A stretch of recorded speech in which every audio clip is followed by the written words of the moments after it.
with cosmic energy as claimed by Van Tassel.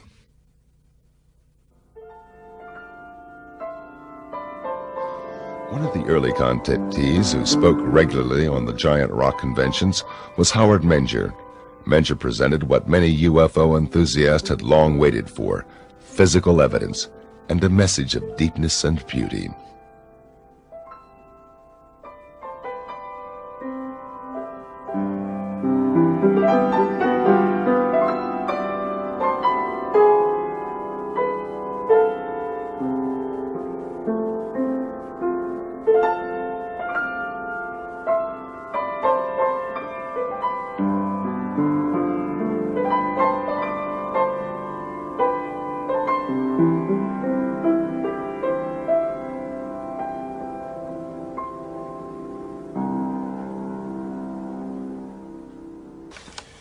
I was inspired by a trip to New York State in the Catskills. I was on my way up there under some kind of control.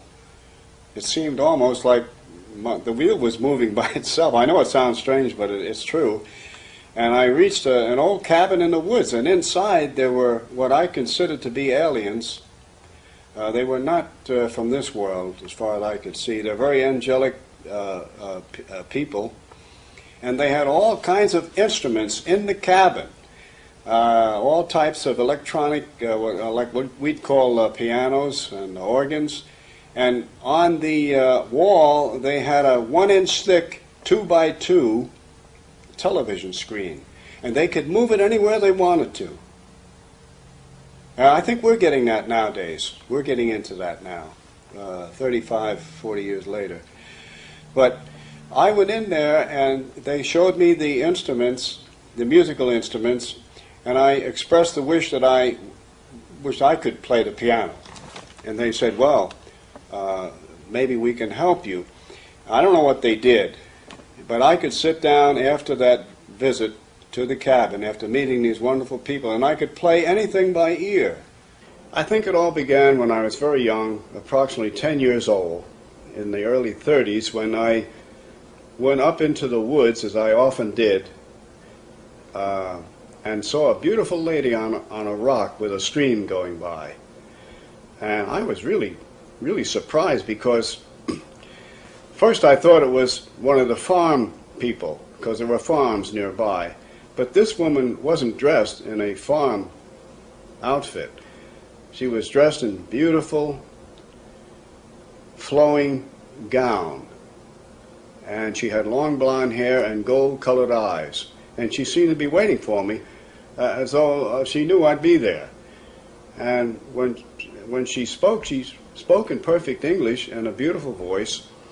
And I was only 10 years old, but I want to tell you, this was quite an experience. She was like an angel, like talking to an angel. And she seemed to know all about me. And she mentioned some things that would happen in the near future. She departed almost like a vision, just disappeared, and I went back home. I didn't talk about it for weeks, not even to my brother, who often went up in the woods with me. We saw discs in the sky, my brother and I, during that period, that same period. And as time went on, some of the things that she had predicted were coming true. They continued from the girl on the rock right on up to the very significant ones in 1956, when the craft came in, these huge 40 to 50 foot craft, and they carried these beautiful angelic aliens. And of course, at first I wasn't ready for any of this. No cameras, no recording equipment, no witnesses. But after that, I prepared myself with cameras, witnesses. I had witnesses. I was taking a movie on one incident in 1956 in Highbridge, New Jersey, where a craft was coming in. It's in my new book, the Highbridge incident. The pictures are in there. And the craft is coming in, and I'm taking a colored movie, 8mm movie of this. I have several witnesses from the local area and also a federal agent from the Bureau in Newark, New Jersey, was standing right next to me. I was filming a craft coming in. The door opens when it landed, and two men got out. One went to the left, one went to the right, and then a beautiful lady got out. But she had a type of spacesuit on. And she walked toward me, and when she got about 25 or 30 feet from me, she didn't say a word. And she touched something shiny on her belt. And that shiny thing got bigger and bigger and bigger and finally enveloped her whole body to where I could see her body as a light form. And then it disappeared. And I was really surprised. I yelled back at the craft. I said, "Where did she go? Where is she?" And they yelled back in perfect Oxford English, "She's here with us in the ship." So evidently their technology has taken them into some type of teleportation, which we haven't approached that yet. Our scientists have not approached that yet, that I know of. And so evidently they have mastered time, motion, and energy in some way. Shortly after that, the two men went in the craft, the door closed, and it silently rose and left the area. I only have parts of it and slides I made from the original. The Federal Bureau of Investigation, the Bureau out of Newark, New Jersey, took the original film. As you know, there is a definite government cover-up for three reasons: political, religious, and scientific, and for national security. Indeed, Menjur had hundreds of eyewitnesses at that time. Psychiatrist Dr. Berthold Schwartz spoke with about 40 of them and became convinced that Menjur's contacts were real experiences. Well, living in northern New Jersey, where I practiced medicine for many years, I used to hear years ago on the radio Howard Menjur on the Long John Neville show. And I was quite interested, to put it mildly. How could someone make these statements and make all these claims and these other things going on? Then, of course, reading about it in the papers, and my patients would ask questions, people across the board, straight Americans. So one thing led to another, and then by fortuitous luck or whatever, coincidence, I met different people that were closely associated with Howard, leading citizens, not just average Joes, good, solid Americans.